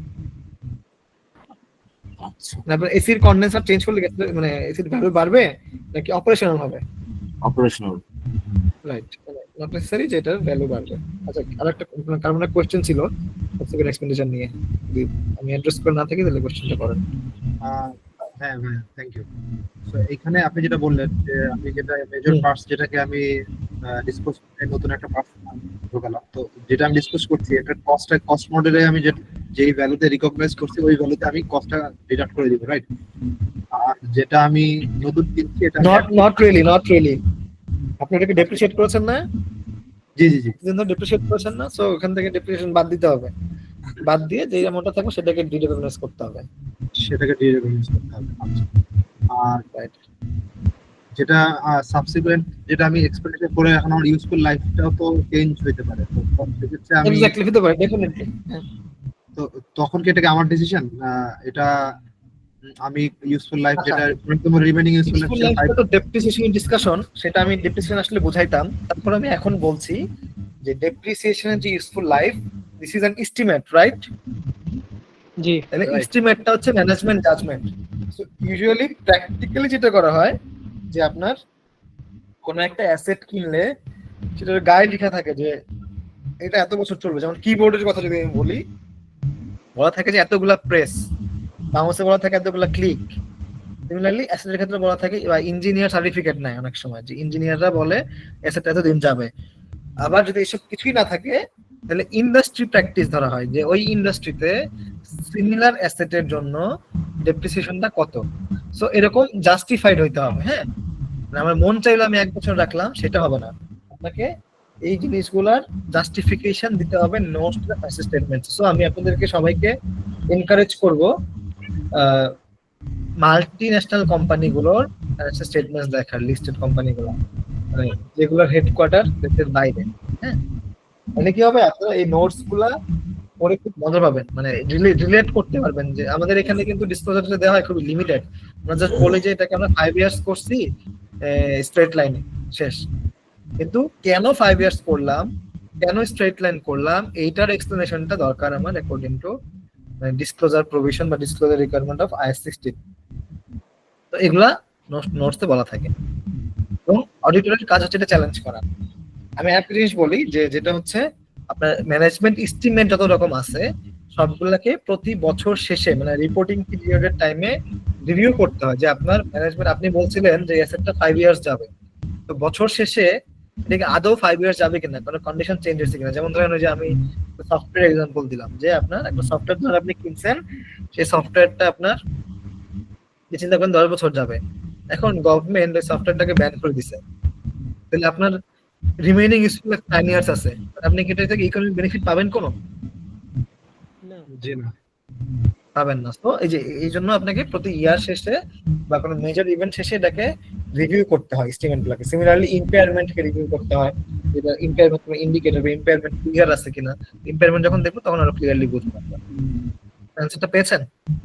জি ভাই, থ্যাংক ইউ সো মাচ। আর একটা এডিশনাল কোশ্চেন ছিল, আমাদের হ্যাঁ, এক্সাম sure. পার্সপেক্টিভে আমাদের যদি এরকম যদি সিচুয়েশন থাকে, তো তখন কি এটা কি বলে দেওয়া হবে, রাইট, যে ইউজফুল লাইফ আমাকে এত এই হ্যাঁ, request এক্সামে তো একটা কমপ্লিকেশন থাকবে না। এক্সামে আচ্ছা। আপনার ডিরেক্টলি বলা থাকবে যে 5 ইয়ার্স ডেপ্রিসিয়েশন বা চেঞ্জ হয়েছে, এস্টিমেট চেঞ্জ হয়েছে, 7 ইয়ার্স হয়েছে, তখন আপনার ডেপ্রিসিয়েশন অ্যামাউন্ট চেঞ্জ হবে। সিম্পল। ঠিক আছে, থ্যাংক ইউ। ভাইয়া আমার একটা প্রশ্ন ছিল হ্যাঁ শিওর বলেন। যে রিপ্লেসমেন্ট পার্টটা যেটা, যদি ওই পার্টটা যদি আমরা ধরেন এটার দাম হচ্ছে 20,000 টাকা, আমরা যদি এটা 5,000 টাকা সেল করে তারপরে 20,000 এর নতুন একটা কিনি, তো এই ক্ষেত্রে তো এই 5,000 টাকা তো আমি মাইনাস করতে বাদ পারবো যাবে। না। হ্যাঁ জি জি আচ্ছা 15,000 টাকা। ঠিক আছে ভাইয়া, ঠিক আছে। আচ্ছা এই যে ডেপ্রিসিয়েশন, কস্ট মডেল ডেপ্রিসিয়েশন কি হবে? Depreciation should commence when the asset is in the location and condition intended. মানে আপনি যেই কন্ডিশনে চেয়েছিলেন এবং যেই লোকেশনে আপনি চেয়েছিলেন সেই পয়েন্টে যখন অ্যাসেটটা আসবে তখন থেকেই ডেপ্রিসিয়েশন স্টার্ট করতে হবে। যদিও আপনার অ্যাসেটটা যদি ইউজ স্টার্ট না করেন তারপর এটাকে ডেপ্রিসিয়েট করতে হবে। হ্যাঁ, সো এটাই বলছে যে continue charging if it remains idol, মানে আপনার অ্যাসেট আইডল পড়ে আছে তারপর আপনাকে এটাকে ডেপ্রিসিয়েশন চার্জ করতে হবে। এখানে আর কোনো কোশ্চেন আছে? এটা এটা খুব ইম্পর্টেন্ট বোঝায়, এখান থেকে কোশ্চেনের টেস্ট হতে পারে। যখন বলা আছে যে আপনার বিজনেসটা বা একটা অ্যাসেট আপনি চেয়েছেন সেটা আপনার ধরেন যে কন্ডিশনে চেয়েছিলেন সেই কন্ডিশনে আসছে, মানে ইউজুয়ালি কি হয় মেশিনগুলো আনইনস্টল করতে হয়, রাইট? সো প্রথমে ইউজুয়ালি ইউজেবল কন্ডিশনে থাকে না। সো আপনি যখন ইনস্টল করলেন, নাট টাট লাগাইলেন, নাট বোল্টস এগুলো লাগাইলেন, তাহলে তখন আপনার কি রেডি ফর ইন্ডিয়ান ইউজ হইল। বাট আপনি চেয়েছিলেন গাজীপুর ফ্যাক্টরিতে, ওটা আসছে আপনার ধরেন ওই মুন্সিগঞ্জ ফ্যাক্টরিতে, তখন কি ডিজায়ার্ড লোকেশনে আসছে? জি না। আসে নাই। তো তখন কিন্তু ডেপ্রিসিয়েট করা যাবে না। তো যখন এই দুইটা কন্ডিশন মিট করবে, যে desired location and desired condition, তখন থেকে ডেপ্রিসিয়েশন স্টার্ট করতে হবে। সো যদি এই দুটো হয়ে থাকে ডেপ্রিসিয়েশন স্টার্ট করবেন। আপনার যদিও ওই মেশিনটা ইউজ না হয় বা আইডল থাকে, ডাজন্ট ম্যাটার, হ্যাঁ ডেপ্রিসিয়েট করতে হবে। আচ্ছা, depreciate significant parts of PPE separately. আচ্ছা, এইটা এয়ারলাইন্স বিজনেসের জন্য বেশি অ্যাপ্লিকেবল। আরো আছে অনেক বিজনেস আছে, বাট আমি এয়ারলাইন্স দিলে আপনি রিলেট করতে পারবেন। যে ধরেন একটা প্লেনের ইঞ্জিনের যে দাম আর বডির দাম কি সেম? বা ইঞ্জিনের যে ইউজফুল লাইফ, বডির ইউজফুল লাইফ কি সেম? না না না। সো এরকম অনেক অ্যাসেটের সিগনিফিকেন্ট পার্ট থাকে। সো সেগুলোকে আপনি চাইলে সেপারেটলি ডেপ্রিসিয়েট করতে হবে আর কি। ধরেন এক একটা পার্টের এক এক রকম ইউজফুল লাইফ, তো সেগুলোকে আপনার ধরেন ইঞ্জিনের ইউজফুল লাইফ আছে 10 ইয়ার্স আর বডির ইউজফুল লাইফ আছে 5 ইয়ার্স, আপনি দুইটাকে সেপারেটলি ডেপ্রিসিয়েট করতে হবে আর কি। হ্যাঁ, ডেপ্রিসিয়েবল অ্যামাউন্ট, ডেপ্রিসিয়েবল অ্যামাউন্ট কি, কোনটাকে আপনি ডেপ্রিসিয়েট, কোন ভ্যালুটাকে ডেপ্রিসিয়েট করবেন? Value at initial measurement minus residual value. Residual value কি বলতে পারবেন? Scrap value. জি, স্ক্র্যাপ বিক্রি করার সিনোনিম, পর মানে এটা বলতে কি বুঝি? Last selling price.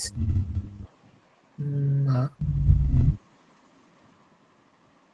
মানে একটা অ্যাসেট আমার ইউজফুল লাইফ শেষ হয়ে যাওয়ার পরে তার ভ্যালু কত থাকবে, এটা হচ্ছে রেসিডুয়াল ভ্যালু। তো এই জন্য এই ভ্যালুটাকে বাদ দিয়ে দেখানো হয়, কেন? যেন এই ভ্যালুটা ডেপ্রিসিয়েটেড না হয়। বুঝতে পারছেন? এটাকে অবলিক দিয়ে কি স্ক্র্যাপ ভ্যালু বলা যায়? বুঝি নাই আপনার কথা, একটু কাছ থেকে বলতে হবে। স্ক্র্যাপ ভ্যালু কি বলা যায় ভাইয়া? হ্যাঁ, এটা সিনোনিম আর কি। হ্যাঁ, জি জি জি ঠিক আছে সিনোনিম। ভাইয়া। বাট কনসেপ্টটা কি? কনসেপ্টটা হচ্ছে যে আপনি একটা অ্যাসেট ইউজ করার পরে ওইখান থেকে আর কি কি বেনিফিট পাবেন, মানে ইউজফুল লাইফ শেষ হয়ে যাওয়ার পরে এখান থেকে আর কি কি বেনিফিট পাবেন, ওই অ্যাসেটটার নেট ওর্থ কত থাকবে, এটা হচ্ছে রেসিডুয়াল ভ্যালু। সো রেসিডুয়াল ভ্যালুটাকেও কিন্তু অ্যানুয়ালি রিভিউ করতে হয় বাই ম্যানেজমেন্ট। হ্যাঁ, এগুলো কিন্তু অডিটের পার্ট। আমি এগুলো যে বলতেছি কেন অ্যানুয়ালি রিভিউ করতে হয়, এগুলো পরীক্ষায় আসবে না, কিন্তু অডিট পরীক্ষায় আসতে পারে। সো কি কি বললাম? তিনটা জিনিস বলছি রিভিউ করতে। একটা বলছিলাম এস্টিমেটেড ইউজফুল লাইফ, আর একটা বলছিলাম রেসিডুয়াল ভ্যালু, আর একটা বলছিলাম ইম্পেয়ারমেন্ট ইন্ডিকেটরস। ক্লিয়ার? মানে যত রকম এস্টিমেট, মানে ইজিলি মনে রাখতে হলে এত কিছু মুখস্থ রাখা সম্ভব না। আপনার ইজিলি মনে রাখতে হলে চিন্তা করবেন যে ম্যানেজমেন্ট এস্টিমেট যতগুলো আছে, রেসিডুয়াল ভ্যালু কি একটা এস্টিমেট না? আপনি কি জানেন যে কয় টাকা পাবেন 20 বছর পরে একটা অ্যাসেট ইউজ করে? না না এটা এস্টিমেট, রাইট? জি সো জি। এই এস্টিমেট গুলাকে প্রতি বছর শেষে রিভিউ করতে হয়। তো যে দেখেন পরেরটাই পরের লাইনে বলছে যে review residual value and useful lives at each reporting period end. আচ্ছা, change in the pattern of consumption of economic benefits may demand a change to the method of depreciation. So আপনার যদি ইকোনমিক বেনিফিট অ্যাসেটের যে economic benefit সেটার কনজাম্পশনের প্যাটার্নে যদি change আসে তাহলে depreciation মেথডেও change আসবে। যেমন ধরেন আপনি একটা অ্যাসেটের স্ট্রেট লাইনে ডেপ্রিসিয়েট করতেছেন, কিন্তু ধরেন একটা বিস্কুট ফ্যাক্টরি বা বিস্কুটের মেশিন, এটাকে আপনি স্ট্রেট লাইনে ডেপ্রিসিয়েট করছেন, কিন্তু ওই অ্যাসেটটা বা ওই মেশিনটা ধরেন বলছে যে সে আপনাকে 5,000 ইউনিটের বেশি প্রডিউস করতে পারবে না, তাহলে আপনার কি এখানে স্ট্রেট লাইন মেথডটা ফলো করা জাস্টিফাইড? আপনার তো প্রোডাকশন এক বছরে 1,000 হইতে পারে, আর এক বছরে 900 হইতে পারে, আর এক বছরে 1500 হইতে পারে, রাইট? তাহলে এখানে কি স্ট্রেট লাইন মেথডটা জাস্টিফাইড? না না জাস্টিফাইড না। এখানে ওই যে রাইট, আপনি এখানে প্রোডাকশন ইউনিটে ইউজ করে যে কত প্রোডাকশন আপনি করেছেন সেটার উপর বেস করে আপনাকে ডেপ্রিসিয়েট করতে হবে। হ্যাঁ, সো এরকম ইকোনমিক বেনিফিট যে কনজাম্পশনের প্যাটার্ন সেখানে চেঞ্জ আসলে সেই চেঞ্জ অনুযায়ী আপনাকে ডেপ্রিসিয়েশন মেথডটাকেও চেঞ্জ করতে হবে। আচ্ছা, আজকে আমরা এখানে ক্লোজ করি। নেক্সট ক্লাসে আমরা I36 ইম্পেয়ারমেন্ট অফ অ্যাসেট দেখবো, আর রিভ্যালুয়েশন মডেল যদি সময় পাই তাহলে দেখবো। ঠিক আছে, আর কোনো কোশ্চেন এখন পর্যন্ত?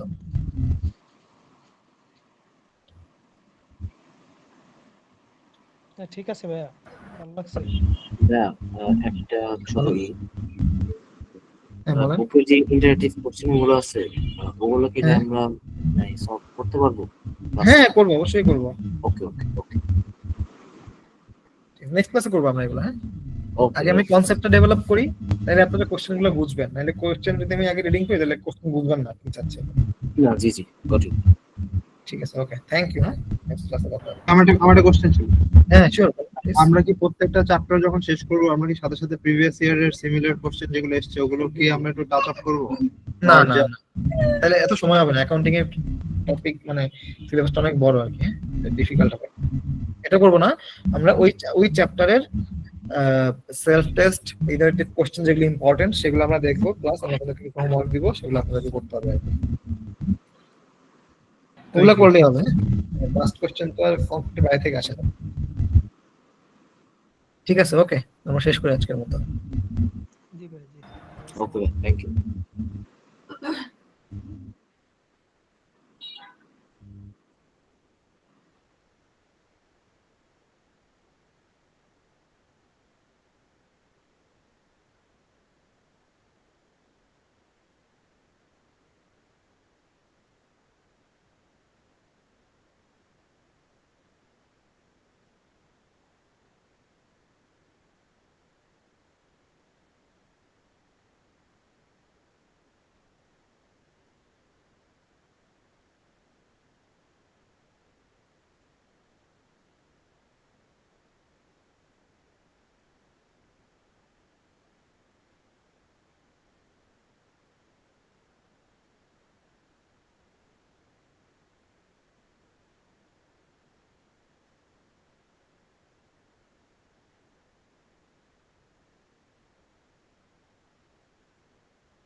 হ্যালো এভরিওয়ান, আমার কথা কি শুনতে পাচ্ছেন আপনারা? জি ভাইয়া, শোনা যাচ্ছে। হচ্ছে ওকে, ভাইয়া কিছুক্ষণের মধ্যে জয়েন করতেছে।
দাদা লাইভ অন করে দিয়েছি। ওকে, থ্যাংক ইউ ব্রো।